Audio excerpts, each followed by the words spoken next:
Ou pas vous? Alors, là, on est dans une situation très, très complexe, et je parle devant un recteur. Il a été un grand recteur aussi des universités françaises. Si cela devient la loi, on va être en grande difficulté pour appliquer ou ne pas appliquer la loi. On ne peut pas décider de ne pas mettre en application la loi. Mais je le dis au risque, comme d'habitude, de fâcher le ministère de tutelle. Je trouve que cette mesure est d'une brutalité extrême. Et en plus, avec une sorte de présentation que je trouve, pour moi, insupportable.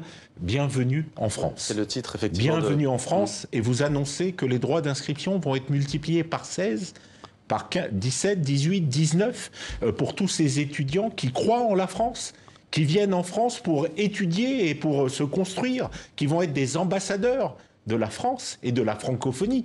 Et donc, moi, je trouve cela d'une maladresse insigne. Et là aussi, je suis outré, moi-même qui viens d'Afrique, hein, et je l'ai dit l'autre jour à mon conseil d'administration, vu les droits d'inscription, je n'aurais jamais pu étudier en France. Donc là, que va-t-on faire? On va essayer de s'adapter, hein, on va essayer de jouer de diplomatie, de malice, pour faire en sorte que les étudiants, et tout particulièrement les étudiants d'Afrique francophone, qui viennent chez nous, soient traités comme les étudiants européens. Je ne vois pas pourquoi ils ne méritent pas d'être traités comme les étudiants européens. L'Afrique francophone et l'Afrique d'une manière générale, globale, je l'ai dit, cette année est l'année de l'Afrique, on commence mal. Le gouvernement m'envoie un très mauvais signal.